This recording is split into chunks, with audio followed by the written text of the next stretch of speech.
Radio Educación presenta Diabetes y yo. Sondeos, reportajes, tips, cápsulas de salud y mucho más. Propuestas para lograr una mejor calidad de vida. Diabetes y yo.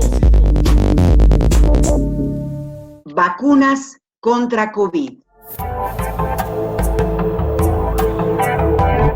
Bienvenidos a nuestro programa Diabetes y yo, propuestas que puedan mejorar nuestra calidad de vida. Nos da muchísimo gusto que siempre acudan a esta cita que tenemos con todos ustedes los viernes en punto de las 12 del día.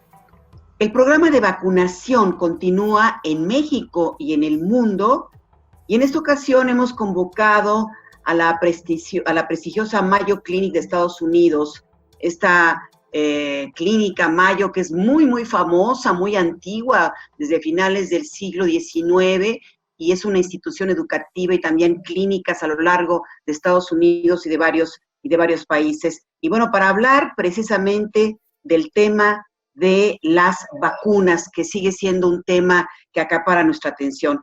Pero antes, les invitamos a que entremos en materia en la siguiente información.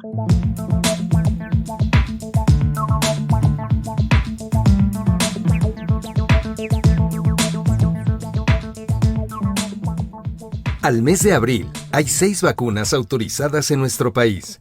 La elaborada por Pfizer, Laboratorio de Estados Unidos, la de AstraZeneca, Laboratorio de Reino Unido y la de CanSino Bio de China. También está autorizada la vacuna Sputnik V, producida por el Instituto Gamaleya de Rusia. Y la 6ª autorizada es Covaxin, vacuna desarrollada por el Laboratorio Biotecnología Bharat Biotech de la India. Todas, excepto la de CanSino, requieren 2 dosis. En términos generales, las personas vacunadas gozan de protección completa hasta 28 días después de la segunda dosis. Es importante recordar que quienes han recibido la vacuna deben continuar con las medidas para prevenir la transmisión. Por favor, no se confíe si usted o uno de los suyos ha sido vacunado. Mantenga el uso de cubrebocas o mascarilla. Cuide la distancia de al menos 1,5 metros con otra persona. Lave o desinfecte sus manos frecuentemente y prefiera los sitios ventilados. Si tiene dudas, por favor consulte la página coronavirus.gov.mx. Ahí encontrará una sección llamada Vacunación COVID con toda la información. Quédese con nosotros para aprender mucho más sobre vacunas contra COVID-19. Acompáñenos en esta emisión. No se arrepentirá.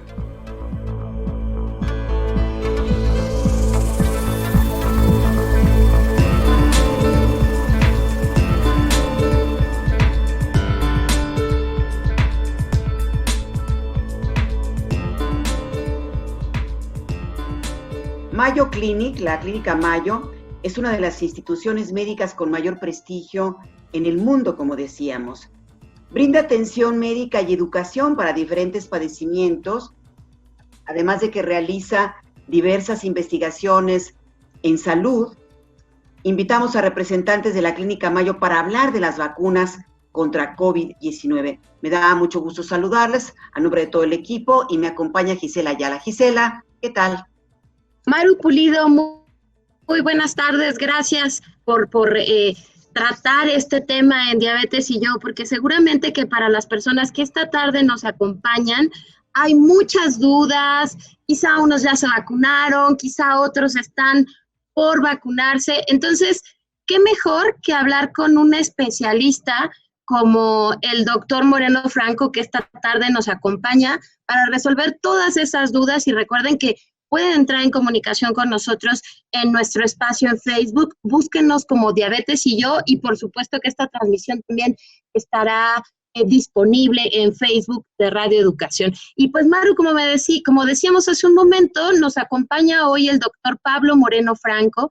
Él es médico internista, especialista en medicina de terapia intensiva, forma parte de la Junta Americana de Medicina Interna.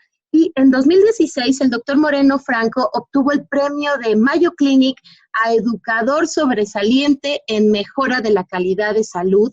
Entonces, Maru, estamos en grandiosas manos esta tarde. Pues doctor, lo saludamos desde allá, desde Florida, en Estados Unidos. Doctor, gracias por acceder a charlar con nosotros. Gracias, muchas gracias. Bueno, muchas gracias, Maru y Gisela, a ustedes por tan grandiosa invitación. Sabemos que su programa es escuchado en muchas ciudades y en muchos estados, y definitivamente que queremos compartir con ustedes y con el público Radio Escucha todos los conocimientos que hemos adquirido a través de este año de la pandemia del COVID-19, y definitivamente queremos hacerlo con el espíritu de conversar y educar acerca de los factores más importantes que todo el mundo debe tener en cuenta respecto al COVID-19, pero de forma un poco más particular acerca de los temas actuales. Y los temas actuales que pues específicamente están en respecto a las vacunas y respecto a quién se debe vacunar, cuándo se deben vacunar y todos esos temas que me imagino que la gente tiene en mente, y pues ya hemos tenido bastante experiencia con vacunación también en los Estados Unidos y podemos conversar acerca de esos temas con propiedad. Muchas gracias, doctor. Bueno, pues ahorita estamos en plena etapa, no solamente en México, en América Latina, en el mundo, en Europa, en plena etapa de vacunación. Y la primera pregunta, doctor, ¿por qué es importante que la población se vacune contra el COVID-19? Bueno, Maru, sinceramente, sin el interés de ser dramático, pero con el interés de ser realista. Yo, por ejemplo, soy un médico de cuidados intensivos, y en nuestra unidad de cuidados intensivos hemos recibido un número importante de casos de COVID-19. Y no hay nada más difícil, ¿verdad?, que ver un paciente joven que lleno de vida, con familia, con un futuro por delante, que lamentablemente se infecta con el virus del COVID-19, el SARS-CoV-2, y termina en una situación de vida o muerte. Y no hay nada más difícil, ¿verdad?, que tener una conversación, ya sea con ese paciente antes de que necesite una ventilación mecánica, por ejemplo, o tener una conversación con la familia en los momentos donde el paciente está en una situación de vida o muerte, y saber que no todos los pacientes se salvan. Entonces, sin lugar a dudas, es una enfermedad letal. Es una enfermedad que tiene muchas consecuencias a largo plazo, malestares y síntomas que pueden durar meses.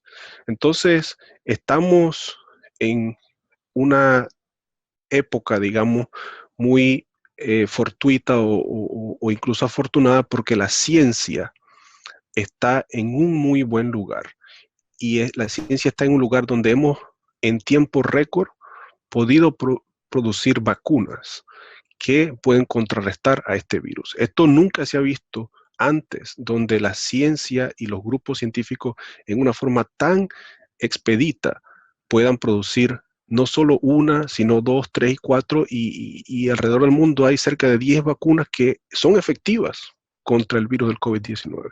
Entonces, es por eso, ¿verdad? Si usted tiene una enfermedad que no solo es letal, sino que tiene grandes complicaciones a mediano y largo plazo, y sabemos que hay muchas vacunas que han sido estudiadas con rigurosidad, es por eso que pensamos y exhortamos a que la población se vacune. Gracias, doctor Moreno. Y justo en esta misma línea, y haciendo énfasis en que estamos hablando de ciencia, estamos hablando de vacunas que han sido probadas y que hoy están a disposición en todos nuestros países. ¿Cuáles son los puntos desde la experiencia que usted tiene en la clínica a tomar en cuenta antes de la vacunación? ¿Debemos, las personas que estamos escuchando esta emisión, tomar en cuenta algunas condiciones individualmente y como sociedad antes de llegar al momento de nuestra vacunación contra COVID-19?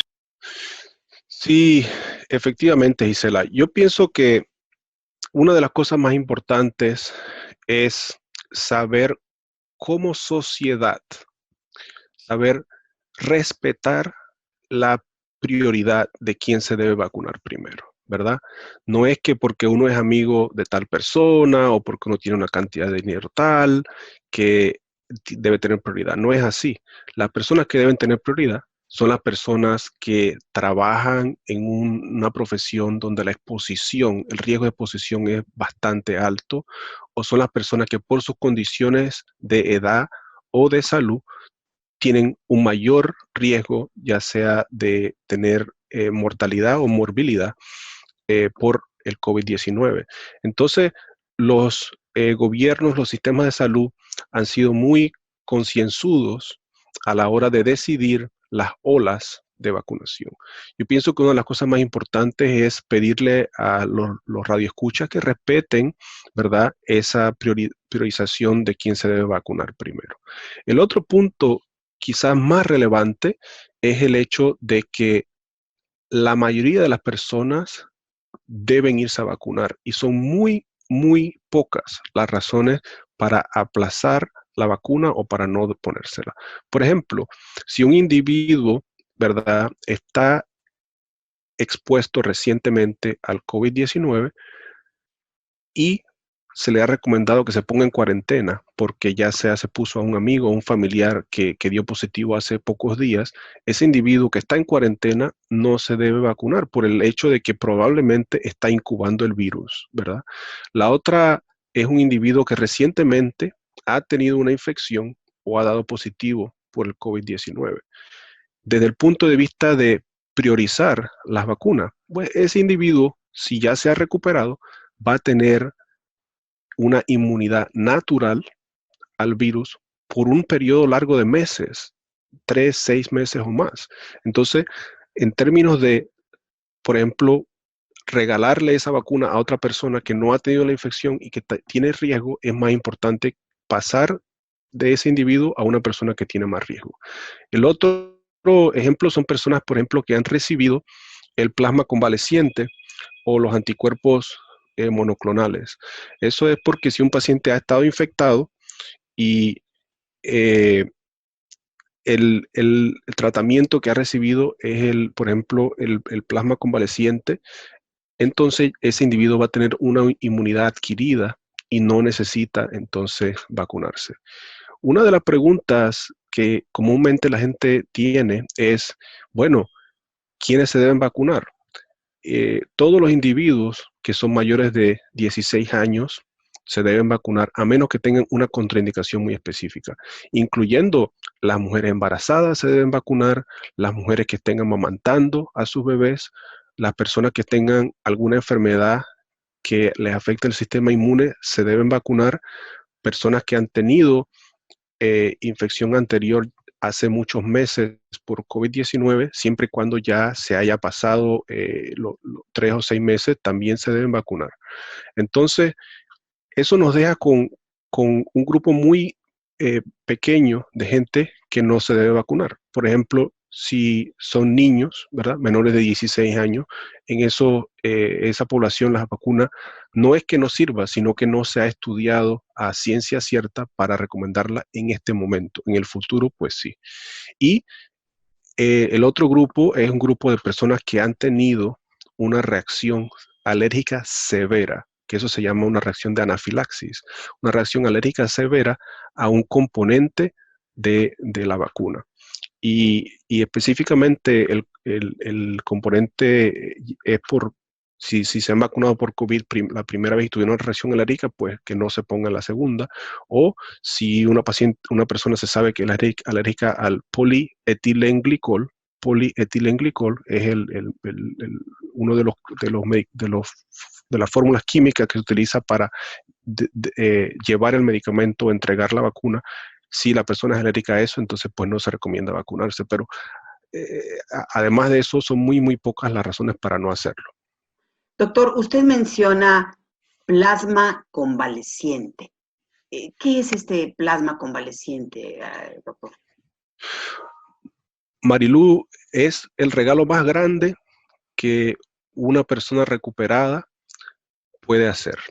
¿Qué quiero decir con eso? Si usted estuvo COVID y se recuperó, su cuerpo ¿verdad?, ha desarrollado anticuerpos que atacan al virus del COVID-19. Y es por eso que se recuperó, porque su sistema inmune formó digamos, ejército de anticuerpos para atacar ese virus.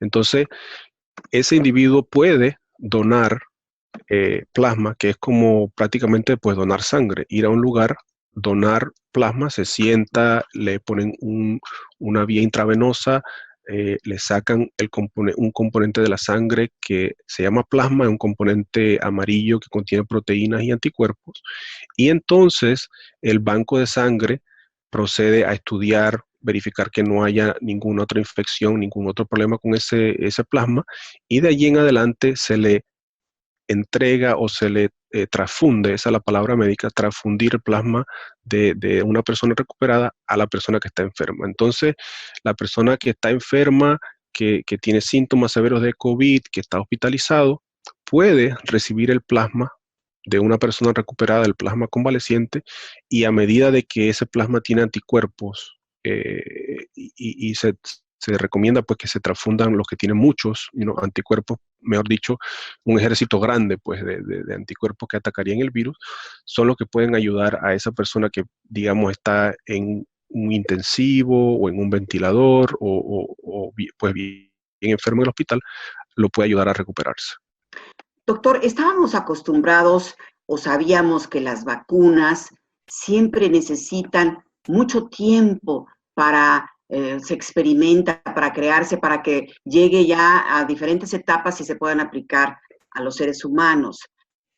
¿Cuál sería la diferencia ya que vino esta pandemia, de las habituales vacunas que conocemos, que hemos conocido en el pasado, y estas que ahora, pues en tan corto tiempo, se han tenido que crear por una pandemia como el COVID-19? ¿Nos puede hablar un poco de esto, doctor? Sí, cómo no. Yo quisiera remontarme al año 2003. ¿Por qué al año 2003? Porque en el 2003 hubo una infección que muy poca gente recuerda, que se llamó SARS, ¿ok? Y el SARS no es más nada que un coronavirus que es primo, digamos, para decirlo en términos sencillos, del coronavirus que tenemos ahora. El coronavirus que tenemos ahora se le llama el SARS-CoV-2. En el 2003, el que estaba, o el virus que causó la infección, se llamaba SARS-CoV-1. En ese momento, pues no se le llamó 1, sino simplemente se le llamó SARS, porque era la primera vez que se identificaba. Entonces, si usted se remonta a esa época y usted se pone a pensar que desde ese momento los científicos, ¿verdad?, inmunólogos, estudiaron los componentes genéticos de ese virus y crearon incluso una vacuna para el SARS-CoV-1 que en verdad no se llegó a utilizar porque se pudo controlar ese virus con otras medidas, digamos, de distanciamiento, de cerrar fronteras y tal. Entonces no fue necesario la producción masiva de esas vacunas. Pero lo que sí es cierto es que desde ese momento pues se comenzó a experimentar con la tecnología necesaria para crear una vacuna contra los coronavirus. El otro punto que yo considero extremadamente importante recalcar de la creación de estas vacunas es que se ha utilizado una tecnología de punta, la tecnología de punta para crear sobre todo las vacunas de RNA mensajero. La vacuna de Pfizer, la vacuna de Moderna son vacunas con RNA mensajero, y esa técnica de punta es algo que se ha estudiado, digamos, en los últimos 10 años. Y en los últimos 10 años se ha estudiado con el uso de vacunas con RNA mensajero para otros organismos, y se logró mostrar la utilidad de esas vacunas. Entonces, ya teniendo pues toda esa experiencia, en el momento de que China da la información a conocer al mundo, específicamente la cadena genética, digamos, de este virus, es en ese momento que comienza la carrera de producción de vacunas para tratar esta pandemia. Y cuando usted se pone a ver la línea de tiempo de esa vacuna, es realmente admirable que en marzo del 2020 ya había prototipos que se estaban experimentando. Es decir, que los científicos no perdieron ningún tiempo para comenzar a hacer los estudios. Entonces, es de esa forma que antes de que se acaba el 2020, en tiempo récord, ya no hay una, ni dos, ni tres, sino 100 o más prototipos de vacunas. De esas, no todas llegaron a, digamos, a cruzar la meta, ¿verdad? La meta de probar científicamente sin riesgo de error que son efectivas. Y es por esto que se han logrado aprobar. Entonces, yo pienso y quisiera hacer hincapié en ese punto, que los individuos deben sentirse bien seguros del hecho de que la comunidad científica ha mirado el proceso de estudio de las vacunas con lupa, mejor dicho, con microscopio. Se han dedicado con todos los detalles a ver todos los pacientes, cuándo se vacunaron, qué efectos tuvieron, qué resultados hubo, y eso se ha publicado en revistas científicas de muchísimo prestigio. Entonces, esto no es algo que se ha hecho sin saber o por gente que no tiene experiencia, sino se ha hecho por la comunidad científica bien establecida, individuos que tienen el conocimiento de causa, que han hecho experimentos similares en el pasado y que han logrado con los métodos estadísticos, ¿verdad? Utilizando el método científico, han logrado que sin lugar a duda probar que estas vacunas son efectivas para prevenir ya sea la mortalidad o la hospitalización o una morbilidad importante del COVID-19. Bueno, gracias, doctor. Vamos a nuestra siguiente cápsula para seguir conversando con nuestro invitado en esta ocasión, el doctor Pablo Moreno Franco, de la importancia de la vacunación y que nos hable de las diferentes tipos de vacunas, pero vamos a nuestra siguiente cápsula que nos habla de cómo nos debemos de alimentar mejor. Adelante. Consejos de salud para una mejor calidad de vida.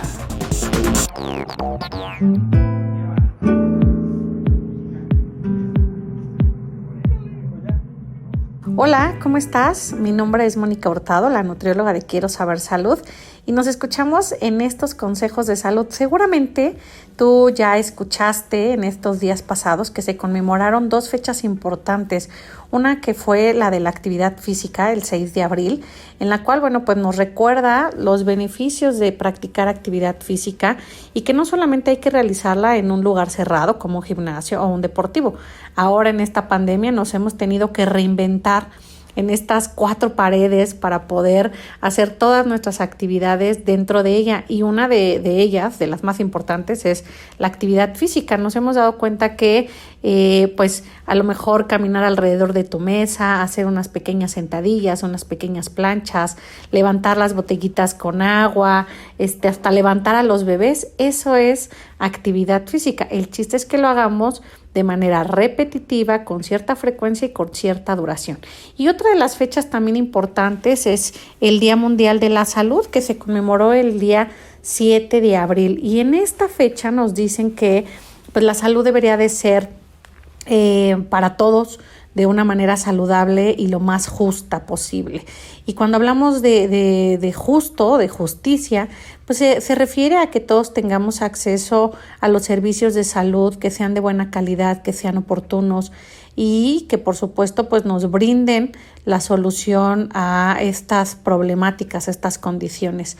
Y pues cabe resaltar que este programa es dedicado a una condición que es la diabetes, y me parece importante que entonces retomemos nuestros valores de glucosa como los más primordiales. Y aquí nuevamente el recordatorio a que conozcamos nuestros números. Hay que tratar de hacernos un pequeño chequeo de laboratorios cada 6 meses, cada 3 meses o cada año, dependiendo la condición. Si nosotros tenemos predisposición a tener diabetes tipo 2, pues hay que hacernos estos estudios cada 6 meses. Si salen normales está perfecto. A lo mejor el médico o el especialista nos dirá dentro de un año hay que volver a hacer nosotros. Pero si ya tenemos una condición como prediabetes, por ejemplo, pues hay que estarlos monitoreando cada 3 meses para conocer cómo está nuestra hemoglobina glucosilada, cómo se encuentra mi glucosa en ayuno, mi glucosa 2 horas después de la comida y también mis valores de colesterol y triglicéridos en sangre. Si ya tenemos la condición, pues va a depender de cómo llevemos nuestro control. Lo ideal siempre va a ser que tengamos un automonitoreo constante. De preferencia, pues tendría que ser diario. Sin embargo, si no podemos por alguna razón, pues al menos 1 o 2 veces por semana. El chiste es que conozcamos cómo estamos y además cuál es el efecto de todo nuestro entorno en nuestros valores de glucosa. Es así que yo siempre les digo, no esperemos a que se conmemore un día para decir, híjole, hoy es el Día Mundial de la Salud, ¿qué hay que hacer? No, todos los días cuentan y recordemos que nuestro cuerpo es un sistema. Debemos de cuidar todos nuestros órganos. Si nuestro corazón, si nuestros riñones, si nuestros pulmones están bien, en general voy a gozar de un estado de salud óptimo. Yo me despido, soy Mónica Hurtado, la nutrióloga de Quiero Saber Salud, y los invito a que chequen nuestras redes sociales y además a que nos escuchemos cada viernes.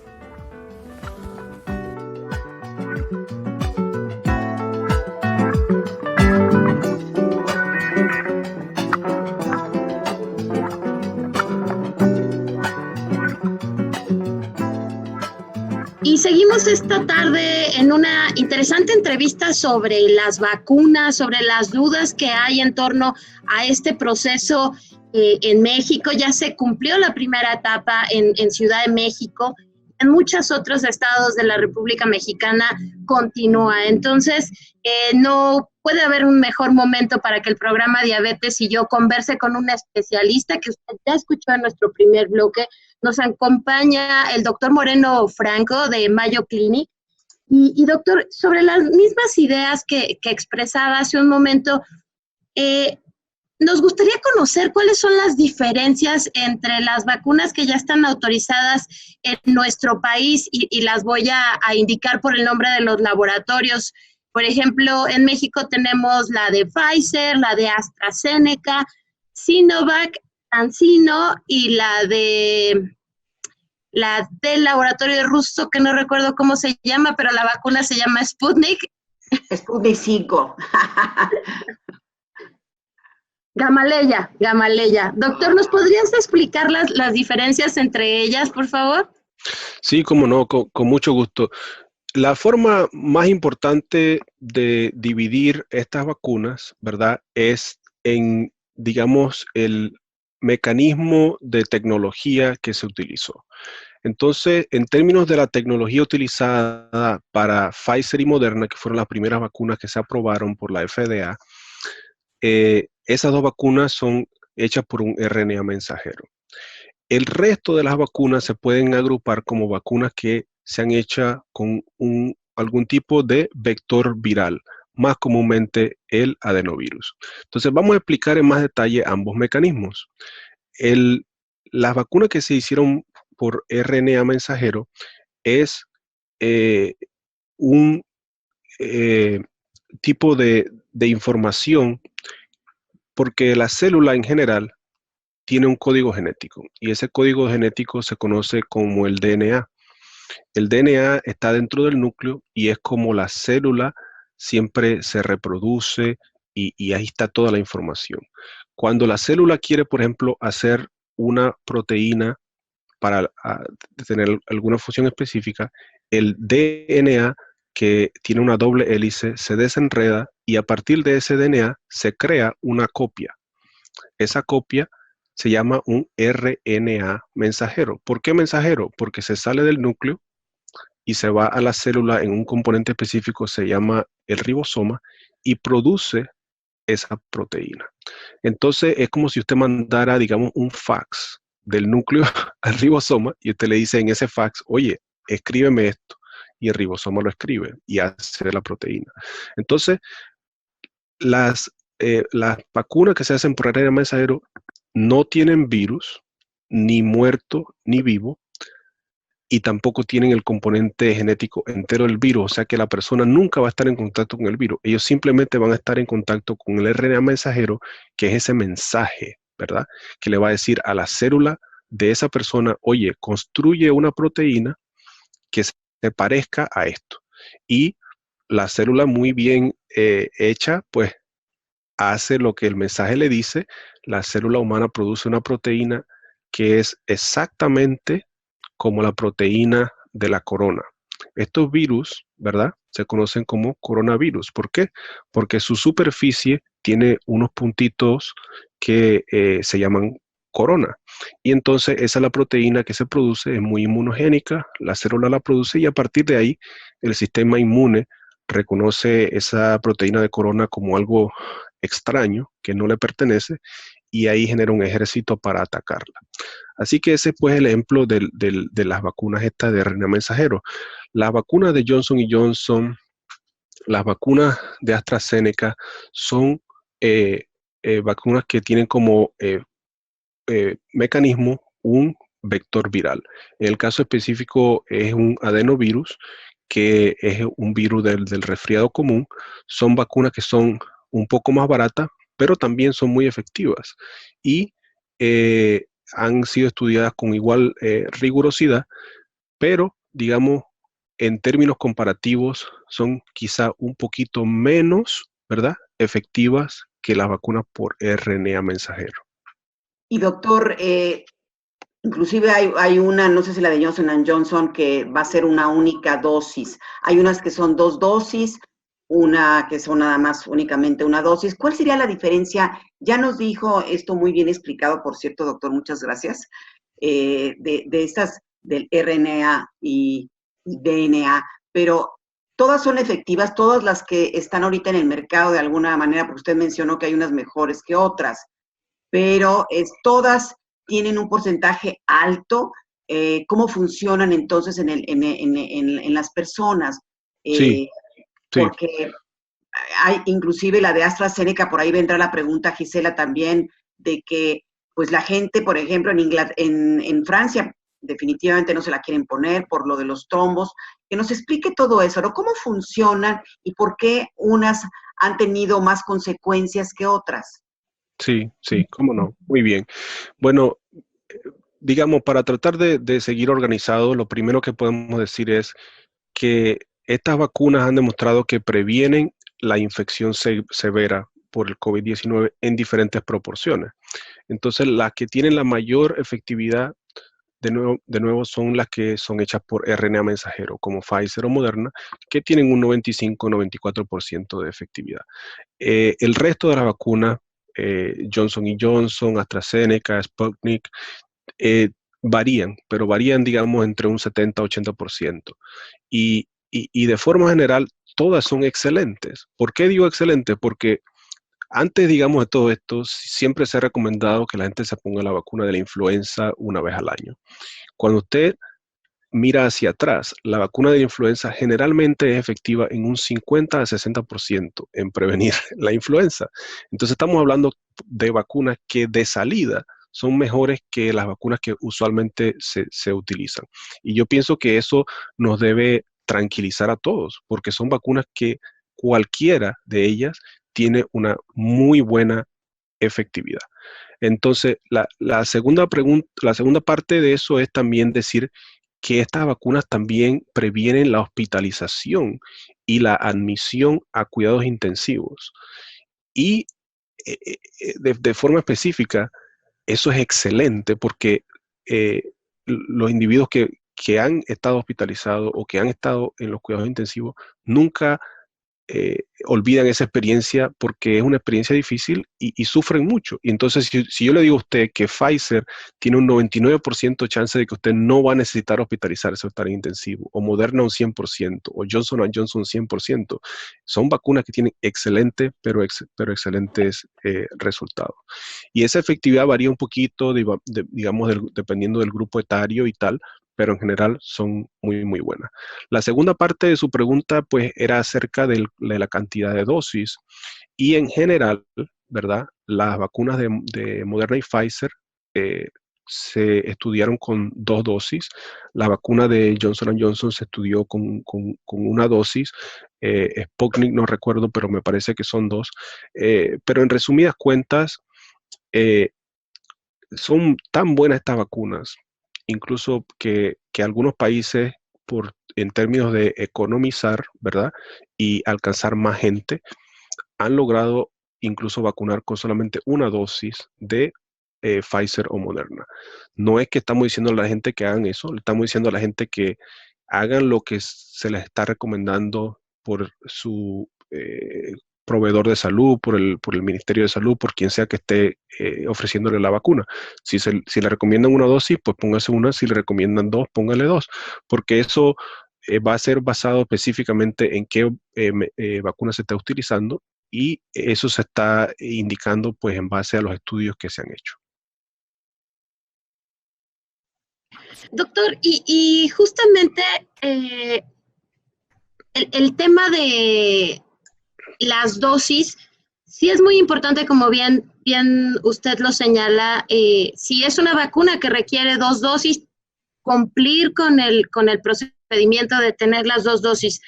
En este sentido, doctor, ¿qué es lo que hizo la diferencia entre la mayoría de las vacunas requieren 2 dosis y sale Johnson con una vacuna que requiere solo una dosis? En términos muy sencillos, ¿qué hicieron para hacerlo diferente? Bueno, la pregunta es buena, porque si usted se pone a analizar, ¿verdad? La de Johnson & Johnson, cuando publica sus resultados, son un poco menos efectivas que Pfizer o Moderna. Ellos se quedaron en un 72% de efectividad, o quizá un 85% de efectividad, depende de lo que usted esté midiendo. Precisamente por eso, porque solamente dieron una dosis. Y si usted se pone, digamos, a meditar, y usted dice, hombre, si usted se pone la vacuna de Pfizer o la de Moderna y solamente se pone una dosis, lo más probable es que termina con una efectividad alrededor de un 70-80%, como la de Johnson & Johnson. Entonces, en base a que estas recomendaciones se derivan por los estudios que se han hecho, pues lo que los científicos han hecho por término de ser honesto, es decir, mira, esto se estudió así. La vacuna de Pfizer se estudió con 2 dosis, 21 días separadas. Y entonces la recomendación que se hace es precisamente eso, porque eso fue lo que se estudió, ¿verdad? La de Moderna se estudió con 2 dosis separadas 28 días, y eso es lo que se recomienda porque eso es lo que se estudió, y de Johnson & Johnson, pues la única dosis, porque fue lo que se estudió. Yo lo que sí quisiera también, Gisela, recalcar es que el mundo no es perfecto, ¿verdad? No todo va a ser exactamente como se hicieron en esos estudios. Y puede que el embarque se demore y que en vez de 28 días en 38 o 48 o 50, eso no es problema. Para ser sincero, si una persona se pone una sola dosis, probablemente va a tener un 70-80% de cobertura, pero si se le hace posible ponerse la segunda dosis, aunque sea 2 meses después, pues póngasela, ¿verdad? Lo recomendado son 21 o 28 días, no importa. Si viene un poco después, igual sirve. Doctor, no sabe, no tiene idea lo ilustrativo que está haciendo esta charla con ustedes, de veras, nos está explicando, ahora sí que con bolitas y palitos. Doctor, ¿cuáles son los lineamientos que deben de seguir las personas? Este es un tema que nos parece crucial, esta pregunta. Las personas que ya nos hemos vacunado la primera dosis o que nos vamos a vacunar contra el COVID-19, pues no quiere decir que ya la hicimos y vamos a salir el día de mañana sin el cubrebocas y ya no pasa nada. ¿Qué sucede? ¿Qué es lo que tenemos que seguir en cuanto a las reglas?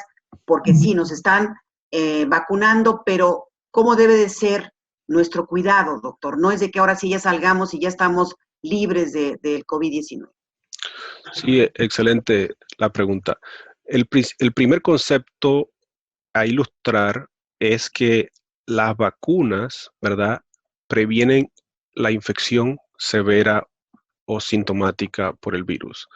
No previenen la infección como tal. Es decir que usted vacunado puede convertirse en un portador del virus y no se puede dar ni cuenta de que lo está portando y se puede entonces convertir en un transmisor. Por ejemplo, si usted se vacunó, usted tiene una abuelita de 80 años y usted no ha visto a la abuelita en un año y usted dice, ya yo tengo mi vacuna, quiero ir a ver a mi abuela.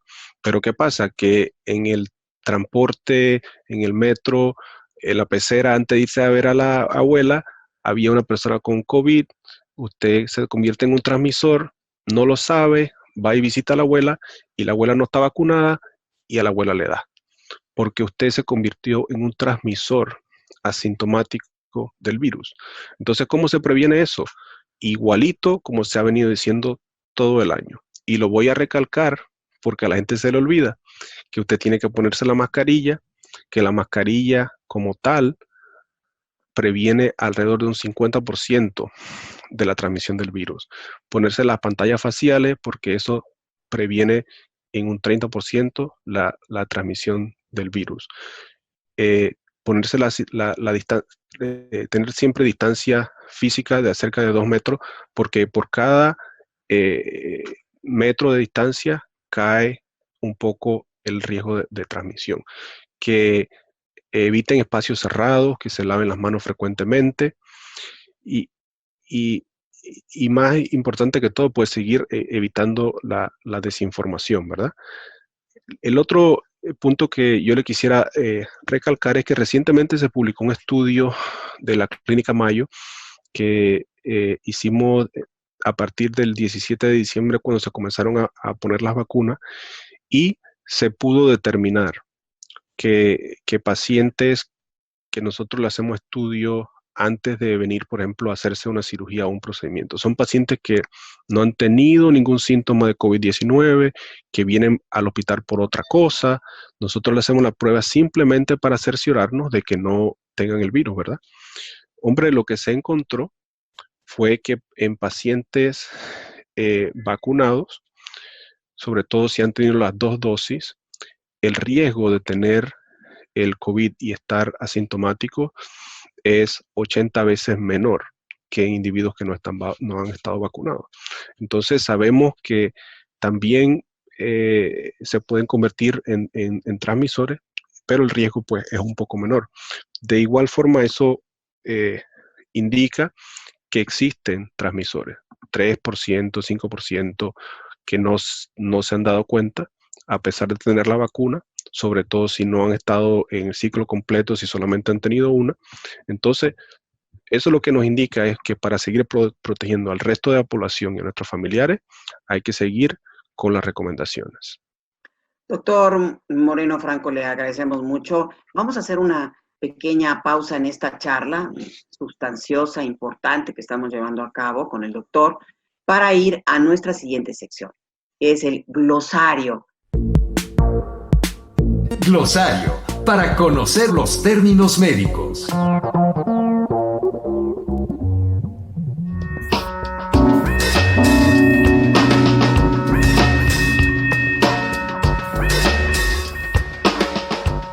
Inmunidad, estado de resistencia natural o adquirida que poseen algunos organismos frente a una determinada enfermedad o al ataque de un agente infeccioso o tóxico. Anticuerpos monoclonales. Se trata de una molécula producida en el laboratorio, diseñada para reconocer y unirse a la superficie de bacterias y los virus. Plasma convaleciente. Porción de la sangre de donantes que han tenido COVID-19 y que se han recuperado.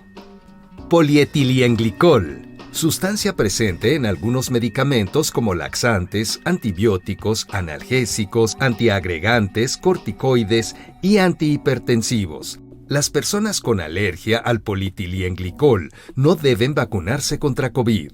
Anticuerpos, sustancia segregada por los linfocitos de la sangre para combatir una infección de virus o bacterias que afecta al organismo. SARS, síndrome respiratorio agudo grave. Se trata de una enfermedad respiratoria viral causada por un coronavirus. ARN mensajero es una molécula que aparece cuando se copia un tramo de ADN y transporta esta información a la parte de las células, donde se fabricarán las proteínas que componen nuestro cuerpo. Ribosoma, pequeños organismos presentes en el interior de todas las células. Están formados por ARNR y proteínas. Su función es la síntesis de proteínas a partir de la traducción de material genético. Vector viral, virus modificado que hace de vehículo para introducir material genético exógeno en el núcleo de una célula.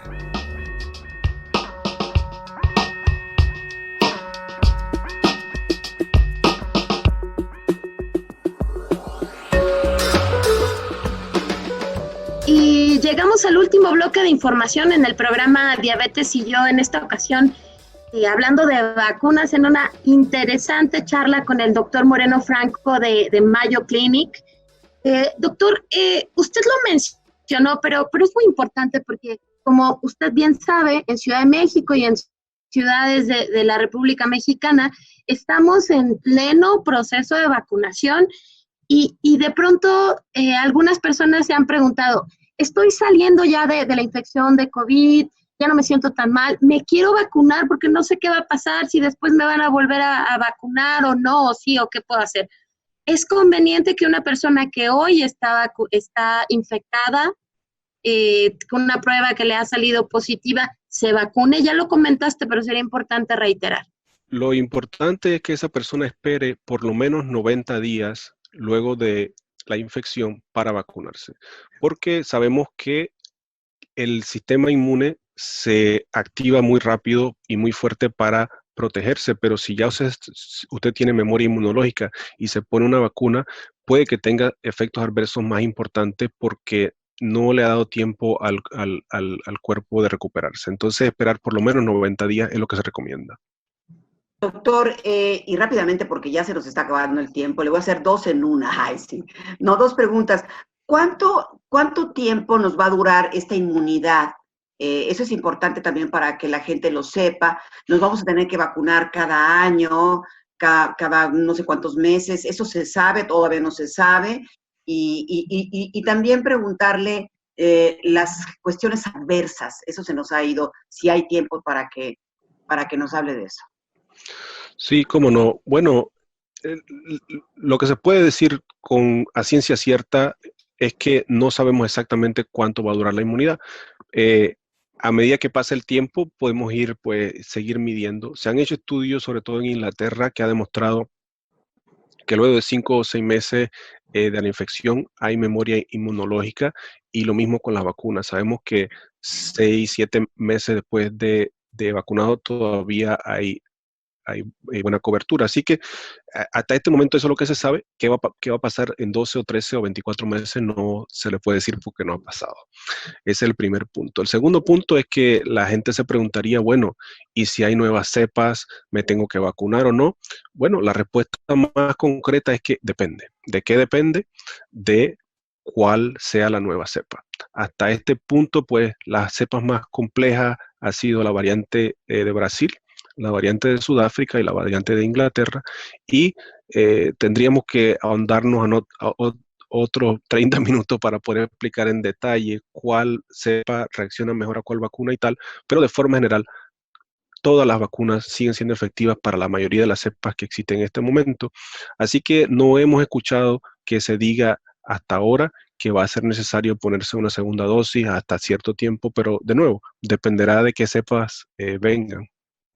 Y lo de los trombos y todas estas consecuencias que la gente muchas veces no se quiere poner, por ejemplo, de la AstraZeneca, siendo que es una muy buena vacuna, como ya usted también lo explicó, ¿qué debe de saber la gente?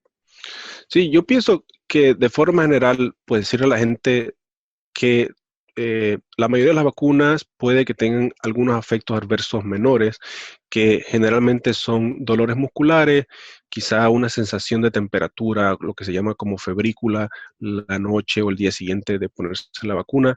Algunas causan dolores de cabeza, pero en general son síntomas muy, muy menores. Y si recomendamos lo que le dije al principio, esos síntomas no son nada, absolutamente comparado con lo severo y lo devastador que puede ser una infección por el COVID-19. La pregunta, digamos, de los trombos, pues no hay, digamos, suficiente evidencia en este momento para decir de forma categórica que hay una asociación. En términos médicos o estadísticos, uno estudia ya sea causalidad o asociación. No hay ningún dato que demuestre causalidad de que la vacuna de AstraZeneca produzca trombosis. Se ha asociado, pero sinceramente sabemos que los individuos, incluso la población en general, tienen un 1%, digamos, de riesgo de formar trombo, incluso sin ninguna vacuna, sin ninguna intervención. Entonces, que haya un 2 o 3% de pacientes que generan trombo es muy difícil de explicar o de asociar con la vacuna como tal, y incluso sabiendo que el virus está circulando, número 1, y número 2, sabiendo que el COVID-19 tiene como característica específica hacer que haya más trombos. Es uno de los mecanismos patofisiológicos del virus. Entonces, hasta este momento, digamos, seguimos diciéndole a la gente que la primera vacuna que le esté disponible, que se la pongan. Doctor, ¿nos recuerdas brevemente qué es un trombo?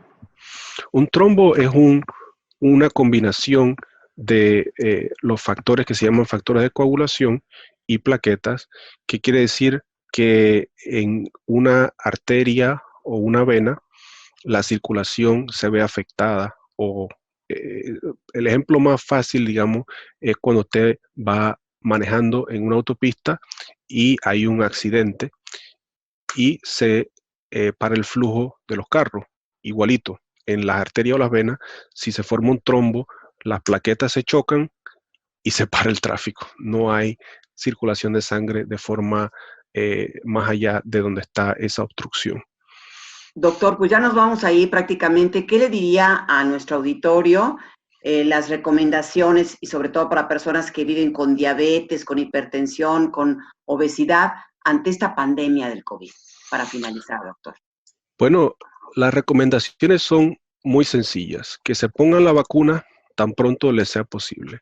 Que no dejen de utilizar la mascarilla. Que sigan con las pantallas sociales. Que sigan con la distancia física. Que eviten los espacios cerrados. Que se sigan lavando las manos. Pero lo más importante es que eviten la desinformación.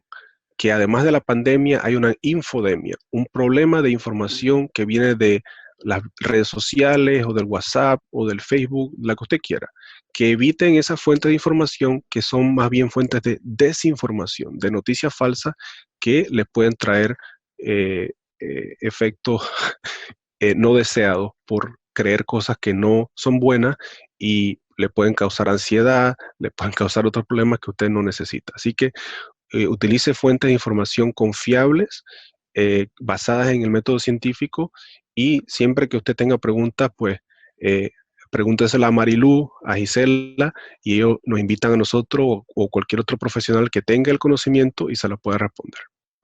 Pues muchas gracias. Agradecemos la presencia del doctor Pablo Moreno Franco, médico internista, especialista en medicina en terapia intensiva, y que forma parte de este gran equipo que es la Clínica Mayo. Muchas gracias, y también agradecemos a todos nuestros amigos que siempre se conectan con nosotros para estar pendientes de una emisión más de este programa Diabetes y Yo, propuestas para una mejor calidad de vida. Gisela, gracias. Nos veremos después. Hasta el próximo viernes. Muchas gracias. Con otro tema muy interesante, por supuesto. Participamos en este programa Mario Ledesma, Oscar Guerra, Nacho Casas, Brisa Sánchez, Gisela Ayala y María Eugenia Pulido. Gracias. Radio Educación presentó Diabetes y Yo. Sondeos, reportajes, tips, cápsulas de salud y mucho más. Propuestas para lograr una mejor calidad de vida. Diabetes y yo.